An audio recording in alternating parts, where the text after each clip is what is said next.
Hello students, welcome back to our YouTube channel Monika lecture blogs. ఈరోజు మనం ఈ వీడియోలో నేర్చుకున్న టాపిక్ వచ్చేటప్పటికి పీజో ఎలక్ట్రిక్ ట్రాన్స్డ్యూసర్స్ అనమాట. ఈ పీజో ఎలక్ట్రిక్ ట్రాన్స్డ్యూసర్స్ అనేది చెప్పే ముందు జనరల్గా ఈ పీజో అనేది మనకి ఒక గ్రీక్ వర్డ్ అనమాట. This is a Greek word. ఈ గ్రీక్ వర్డ్కి మీనింగ్ వచ్చేటప్పటికి పీజో అంటే మీనింగ్ ఏంటి అంటే press, push, pressure and squeeze. పీజోకి మీనింగ్ ఏంటంటే ప్రెస్, పుష్, ప్రెజర్, స్క్వీజ్ అని కూడా అంటాం అనమాట. దిస్ ఇస్ ఇప్పుడు దీని యొక్క డెఫినేషన్ చూద్దాం. పీజో ఎలక్ట్రిక్ ట్రాన్స్డ్యూసర్స్ అంటే ఏంటి అంటే పీజో ఎలక్ట్రిక్ ట్రాన్స్డ్యూసర్స్ అనేది జనరల్గా మనకి యాక్సలరేషన్, టెంపరేచర్, ఫోర్స్ ఈ మూడు కూడా మనకి ఎలక్ట్రికల్ ఛార్జ్ కిందకైతే కన్వర్ట్ అవ్వాలి. ఎప్పుడైతే ఎలక్ట్రికల్ ఛార్జ్ కిందకి కన్వర్ట్ అవుతుందో దాన్ని పీజో ఎలక్ట్రిక్ ఎఫెక్ట్ని మెజర్ చేయడానికి యూస్ చేసే ఒక డివైస్నే మనం పీజో ఎలక్ట్రిక్ ట్రాన్స్డ్యూసర్స్ అని అయితే అంటాం అనమాట. ఎలక్ట్రిక్ ట్రాన్స్డ్యూసర్స్ అనేది అన్ని సింపుల్గా చెప్పాలి అంటే మనం తీసుకున్న పీజో ఎలక్ట్రిక్ ఎఫెక్ట్ అనేది ఉపయోగించే ఒక యాక్టివ్ ట్రాన్స్డ్యూసర్స్ని మనం ఏమంటామంటే పీజో ఎలక్ట్రిక్ ట్రాన్స్డ్యూసర్స్ అని అంటాం అనమాట. ఈ పీజో ఎలక్ట్రిక్ ట్రాన్స్డ్యూసర్స్ అనేది దేని మీద వర్కింగ్ ప్రిన్సిపల్ మీద ఉంటుంది అంటే in the working principle of piezo electric effect. Piezo electric effect మీద బేస్ అయ్యి మనకి పీజో ఎలక్ట్రిక్ ట్రాన్స్డ్యూసర్స్ అనేది అయితే ఉంటుంది. ఇప్పుడు దీని యొక్క కన్స్ట్రక్షన్ చూద్దాం. జనరల్గా మనం తీసుకున్న ఈ పీజో ఎలక్ట్రిక్ ట్రాన్స్డ్యూసర్స్ అనేది ఒక పీజో క్రిస్టల్ని అయితే కన్సిడర్ చేసి ఉంటుంది. ఈ crystal is nothing but the quartz అని కూడా మనం అంటాం. This is the crystal. ఇదే ఒక క్రిస్టల్ అనమాట. ఈ క్రిస్టల్ నుంచి మనకి అవుట్పుట్ కూడా రిలీజ్ అవుతుంది. ఇక్కడ మనం తీసుకున్న ఈ క్రిస్టల్ ఏదైతే ఉందో ఈ క్రిస్టల్ని మనము దీంతో మేడప్ ఆఫ్ అంటే దేంతో తయారు చేసి ఉంటామంటే పీజో ఎలక్ట్రిక్ మెటీరియల్స్ తోటి అయితే దీన్నైతే తయారు చేస్తాం అనమాట. ఇప్పుడు మనం తీసుకున్న ఈ క్రిస్టల్ గురించి మాట్లాడాలి అంటే జనరల్గా మనం తీసుకున్న ఒక యూనిట్ సెల్ క్రిస్టల్ అనేది సిమెట్రికల్గా అయితే ఉంటుంది. బట్ మనం ఇప్పుడు చదువుతున్న పీజో ఎలక్ట్రిక్ ట్రాన్స్డ్యూసర్ యొక్క క్రిస్టల్ వచ్చేటప్పటికి it is nothing but the quartz అని కూడా అనొచ్చు అని చెప్పాను. ద క్రిస్టల్ అనేది మాత్రం సిమెట్రికల్గా అయితే ఇక్కడ ఉండదు. మరి సిమెట్రికల్గా లేకుండా ఏ విధంగా ఉంటుంది అంటే ఎలక్ట్రికల్లీ న్యూట్రల్లా అయితే ఉంటుంది. ఇప్పుడు దీని యొక్క వర్కింగ్ ప్రాసెస్ చూద్దాం. వర్కింగ్ ప్రాసెస్ చూసే ముందు దాని యొక్క సర్క్యూట్ గురించి అయితే చెప్తాను చూడండి. ఇక్కడ మనం తీసుకున్న ఈక్వివాలెంట్ సర్క్యూట్ అని దీన్ని అంటాం. ఇప్పుడు 2 ప్లేట్స్ ఉంటే ఆల్రెడీ నేను బేసిక్ వీడియో అయితే నేను చేశాను. ఇక్కడ మనకి 2 ప్లేట్స్ ఇలా ఉన్నట్టయితే దీన్ని ఏమంటాము కెపాసిటర్ అంటారు. కెపాసిటర్ని ఏ లెటర్తో డిఫైన్ చేస్తారు? సి. దీన్ని C1 అనుకుందాం. అండ్ ఈ విధంగా మనకి హార్ట్ బీట్లోనే ఉన్నట్టయితే అది దేని యొక్క సింబల్? రెసిస్టర్ని R అనే లెటర్తో డిఫైన్ చేస్తారు. This is the R1. మరి ఇక్కడ మనం తీసుకున్న స్ప్రింగ్ టైప్లో ఉన్న ఈ సర్క్యూట్ని ఏమంటారు అంటే ఇండక్టర్ అంటారు. ఇండక్టర్ని ఏ లెటర్తో డిఫైన్ చేస్తారు? ఎల్తో డిఫైన్ చేస్తారు. సో ఇక్కడ C1, R1, L1 అనేది మొత్తంగా 3 అయితే ఉన్నాయి. 3 సర్క్యూట్స్ అయితే ఇక్కడ ఉన్నాయి. This is the overall equivalent circuit off the piezo electric transducers. ఇప్పుడు దీని యొక్క కన్స్ట్రక్షన్ అనేది మనం చూసాం కదా. ఇప్పుడు దీని యొక్క వర్కింగ్ ప్రిన్సిపల్ గురించి అయితే తెలుసుకుందాం. వర్కింగ్ ప్రిన్సిపల్కి వచ్చేటప్పటికి మనం తీసుకున్న ఈ పీజో ఎలక్ట్రిక్ ట్రాన్స్డ్యూసర్స్ అనేది పీజో ఎలక్ట్రిక్ ఎఫెక్ట్ యొక్క ప్రిన్సిపల్ మీద అయితే బేస్ అయ్యి ఉంటుంది. మనం ఇప్పుడు చదువుతున్న ఈ క్రిస్టల్ గురించి ఏదైతే ఉందో అంటే క్వార్ట్జ్ ఏదైతే ఉందో జనరల్గా ఈ క్వార్ట్జ్ అనేది మనము ఒక సిల్వర్ కండక్టర్ మెటీరియల్ తోటి అయితే చాలా థిన్ లేయర్ తోటి మనం దీన్ని అయితే కోట్ చేసి ఉంటాం. చాలా థిన్ లేయర్ తోటి మనం ఏం చేసి ఉంటాము? సిల్వర్ కండక్టింగ్ మెటీరియల్ని అయితే కోట్ అయితే చేసి ఉంటాం. ఇప్పుడు మనం ఏం చేయాలి అంటే ఒక ప్రెజర్ని అయితే అప్లై చేయాలి. This is the pressure. మనం ప్రెజర్ని ఏమని చెప్పాము? పీజో ఎలక్ట్రిక్ ట్రాన్స్డ్యూసర్స్ అని పీజో అనుకొని చెప్పాం. ఎప్పుడైతే మనము ప్రెజర్ని మనం తీసుకున్న ఈ క్రిస్టల్ పీజో ఎలక్ట్రిక్ మెటీరియల్ ఒక క్రిస్టల్ని మనం తీసుకున్నామో దానికి ప్రెజర్ అనేది మనము ప్రెజర్ ఆర్ స్ట్రెస్ని అప్లై చేయడం వల్ల మనకి ఏమవుతుంది అంటే అందులో ఉన్న అయాన్స్ అన్నీ కూడా మనకి మూవ్ అనేది జరుగుతుంది. కొంత అమౌంట్ ఆఫ్ అయాన్స్ అనేది మనకి ఏమవుతుంది అంటే కండక్టింగ్ సర్ఫేస్ దగ్గరికి మూవ్ అనేది జరుగుతుంది. And remaining amount of ions ఏవైతే ఉన్నాయో అవి మిగతా పార్ట్ కిందకి అయితే అవుతుంది అనమాట.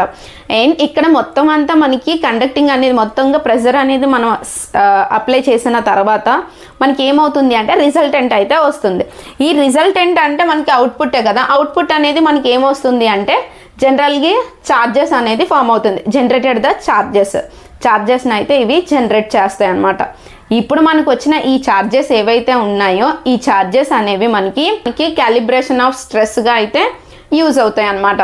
మనం తీసుకున్న ఈ స్ట్రెస్సెస్ అనేవి 2 టైప్స్లో అంటే 2 ఫార్మ్స్లో అయితే యూజ్ చేస్తాం. ఫస్ట్ వన్ వచ్చేటప్పటికి కంప్రెస్, సెకండ్ వన్ వచ్చేటప్పటికి tensile. Compress, tensile, this is the compress. చూడండి అమ్మా, ఇది కంప్రెస్, ఇది టెన్సల్. కంప్రెస్, టెన్సల్. కంప్రెస్ అనేది మనము చేసినప్పుడు మనకి ఏమవుతుంది అంటే రెండు కూడా ఒకటే క్వార్ట్జ్ క్యూబ్ని మనం కన్సిడర్ చేసాం. ఆ రెండిట్లోనే మనకి కంప్రెస్ అనేది చేసేటప్పుడు మనకి అయాన్స్ అనేది ఏమవుతుందంటే చార్జెస్ అనేది ఏమవుతుందంటే అప్పర్ సర్ఫేస్ మొత్తం కూడా మనకి ఏమవుతుంది అంటే పాజిటివ్ చార్జెస్ అనేది జనరేట్ అవుతుంది. అండ్ డౌన్ సైడ్ మొత్తం కూడా మనకి ఏం జనరేట్ అవుతుంది అంటే నెగిటివ్ చార్జెస్ అనేవి జనరేట్ అవుతుంది.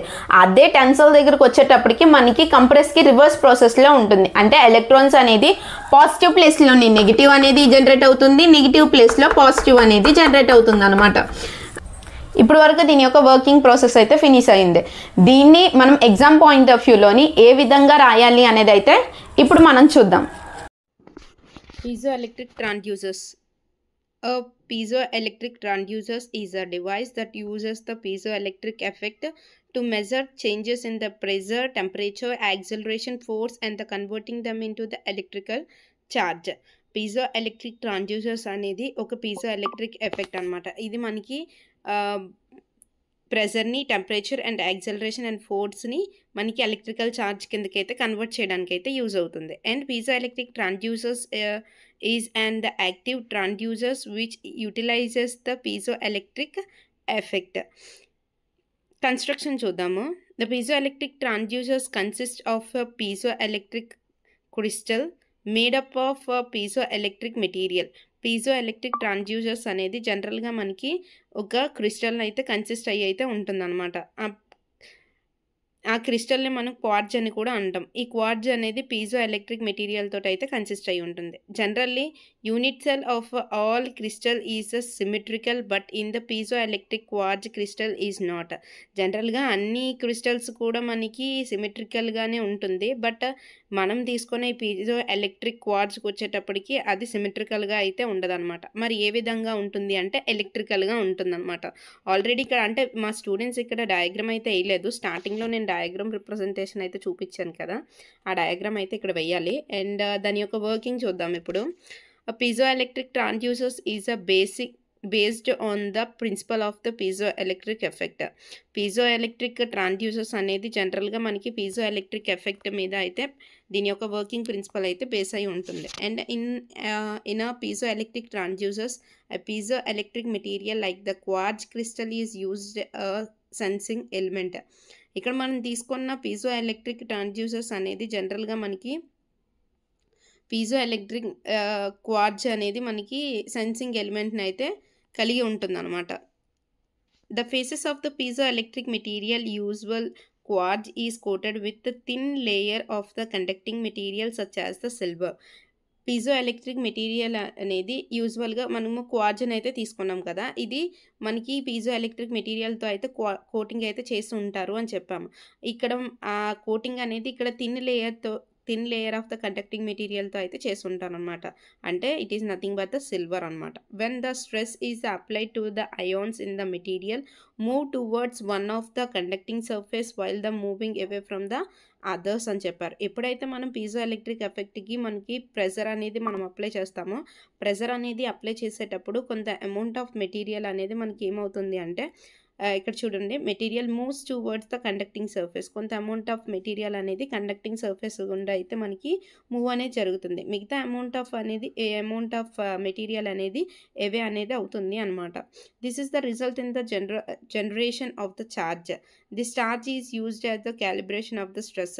ఇక్కడ నుంచి వచ్చిన ఛార్జ్ ఏదైతే ఉందో దాన్ని క్యాలిబ్రేషన్ ఆఫ్ ద స్ట్రెస్ కిందకైతే యూజ్ చేస్తారనమాట. The polarity of the produced charge depends upon the direction of the applied stress. Stress can be applied in the two forms as the compressed stress and the tensile stress as shown in the below. ఇక్కడ మనకి tensile stress and అదే విధంగా compressed stress అనుకొని ఇప్పుడు మనకు వచ్చిన resultant ఏదైతే stress అయితే ఉందో అది 2 టైప్స్లో అయితే మనకి యూస్ చేస్తారనమాట. అది కంప్రెసివ్ స్ట్రెస్ ఒకటి, టెన్సైల్ స్ట్రెస్ అనమాట. ఇది కూడా డయాగ్రామ్ అయితే ఇక్కడ రిప్రజెంట్ చేయలేదు. స్టార్టింగ్లో నేను డయాగ్రామ్ చూపించింది అయితే ఇక్కడ కూడా మనం వేయాలన్నమాట.